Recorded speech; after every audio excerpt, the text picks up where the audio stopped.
Hello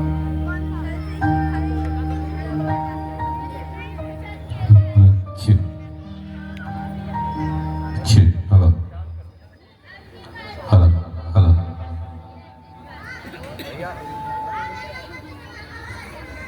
जो भी mic check कर रहे हैं बस थोड़ी देर के लिए शांत हो जाओ। बहुत बहुत शुभकामनाएं मैं देना चाहता हूं सचिन भाई साहब का। जैसी आदेश आया मैं तो बस दौड़ा दौड़ा चला आया कि भाई अब हमारे मतलब की बात हो रही है, हम अपने करेंगे। पूरे देश भर में, पूरे नगर नगर, जिला जिला जाके जो बहुत बड़ी मुहिम चलाई जा रही है, ये हमारी सार्थकता है। और इतनी बड़ी मात्रा में कहीं पे भीड़ इकट्ठी नहीं होती जो इस संगठन के लिए खड़ी हो रही है। एक बार साहब आप अपने लिए तालियां बजाएंगे। एक कार्यक्रम को सफल बनाने के लिए किसी कलाकार या किसी संयोजक की इतनी आवश्यकता नहीं होती जितनी आवश्यकता सामने वाले लोगों की होती है। कुंवर बेचैन साहब जी की केवल 4 पंक्तियां याद आती है मुझे। सचिन भाई साहब भैया बैठे हैं यहाँ पे, लोकेश भारद्वाज जी बहुत बड़े ऑथर थे, इन्होंने अपने वैदिक परंपरा पे बहुत अच्छी किताब लिखी है, बेस्ट सेलिंग इस समय चल रही है वो। तो 4 पंक्तियां याद आती है कि पूरी धरा भी साथ दे तो और बात है, पर तू जरा भी साथ दे तो और बात है। चलने को एक पांव से चल रहे हैं लोग, पर दूसरा भी साथ दे तो और बात है। सब युवा बैठे हैं, भूतपूर्व युवा बैठे हैं, महिला शक्ति बैठी है, पर हमारी जिम्मेदारी क्या बनती है? मैं युवा हूं, युवा के लिए बात करता हूं कि विरासत में मिली वो निशानी मत बेच देना, मेहनत से लिखी वो कहानी मत बेच देना, ना रुकेगा ना वापिस आएगा समय यारो, बुढ़ापा खरीदने खातिर जवानी मत बेच देना। हमें राष्ट्र के लिए काम करना है।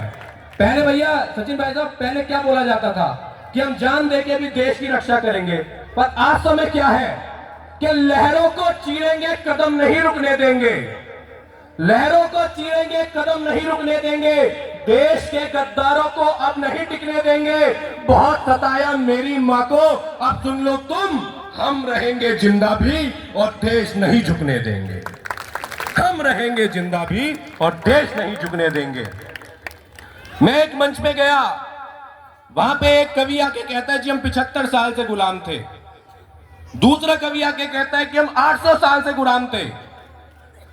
भाई साहब मैं एक बात कहता हूं, हम एक भी वर्ष, एक भी पल कभी गुलाम नहीं रहे। 800 साल हमेशा हमने संघर्ष किया है, आजादी के लिए लड़ाई करी है। साहब अगर हम 800 साल गुलाम होते तो आज हम यहां इकट्ठे ना बैठे होते। तो उस समय के संघर्ष की एक गाथा आपके सामने लेके आता हूं, एक चरित्र आपको सौंपता हूं कि गुलामी के थे काले बादल, वो उसमें एक उजाला था। गुलामी के थे काले बादल, वो उसमें एक उजाला था। मां पन्ना के त्याग और स्वराज ने जिसको पाला था, जिस आयु में आकर जाने तुम तो कैसे भटक रहे हो, उस आयु में स्वप्न स्वराज और हाथ में उसके भाला था। समझ आए तो आपको पंक्तियां सौंपता हूं भाई साहब, पंक्तियां सौंपता हूं कि मात भवानी माता थी और शिव का मानव अंश हो तेज तीव्र सिंह की भांति नैनों में विध्वंस हो, भाल पे स्वाभिमान हो, भाला हाथ सजाए जो, रण में केवल हुंकार भरे, हुंकार ताल बजाए जो, शमशीरों की खनक मात्र से भय को भय हो जाता है, सिंह की भांति वार करे मेवाड़ शेर कहलाता है, आदर्शों में प्रभु शिवा का उदय सिंह की छाया है, आग में तपकर और त्याग से तब राणा बन पाया है। बहुत सुंदर, बहुत सुंदर। जय।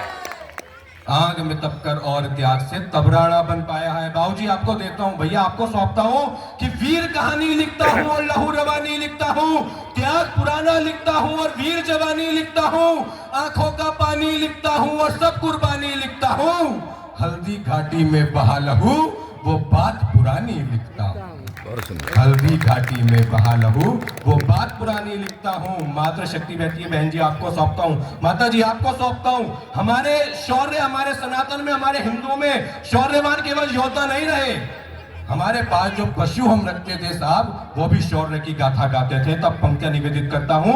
चेतक की देखो चपल चाल से सब दुश्मन घबराए थे, चमक चमर पर उसकी ऐसी तब राणा इतराए थे, ताव मूछ पर शमशीर हाथ में चिड़िया से बाज लड़ाना था, वीर गति का लालच उसको बलिदान तिलक लगाना था, दुश्मन की कर्राहट सोचो राणा का भाला याद करो, जो करे अब्र में जा गूंजा तुम विष का प्याला याद करो, जो लड़कर अड़कर खड़ा रहा तुम वीर जवानी याद करो, इन वीरों की माटी में जन्मी वो निशानी याद करो, वो वीर निशानी याद करो। बहुत बहुत धन्यवाद। एक बार सब मेरे साथ जोरदार नारा लगाएंगे, जय श्री राम। वो शिव शंकर जी वाली दो पंक्तियां तो बनती है। भैया का आदेश है तो वो तो मैं नहीं छोड़ सकता, भगवान शिव का ही मन चाहिए। एक छंद सौंपता हूं भैया कि शिव शिव शंकर रूप भयंकर विश्व प्रलयंकर नमन करूं। कैसे एक वीर रस का कवि अपने आराध्य को नमन करता है कि शिव शिव शंकर रूप भयंकर विश्व प्रलयंकर नमन करूं, मैं धर कर धीरज हाथ में नीरज शीश झुका कर नमन करूं, हे जग प्रतिपालक दीन दयालक सुर राजा को नमन करूं, मैं काम विजेता को शोक क्रेता को सुखदाता को नमन करूं, सुखदाता को नमन करूं। एक बार सब मेरे साथ नाल लगाएंगे, मैं अपना स्थान लेता हूं। हर हर हर हर जयकारा वीर बजरंगे। एक बार जोरदार तालियों से कवि दिव्यांश जी के लिए हम लोग उनका उत्साहवर्धन करेंगे। अब मैं आग्रह करूंगा हमारे बीच जो बच्चे वो अपनी जल्दी प्रस्तुति देने आएंगे, और जो हमारे पंडित श्रीकांत दीक्षित जी आ रखे हैं उनसे भी निवेदन करूंगा अपनी दूसरी प्रस्तुति के लिए यहाँ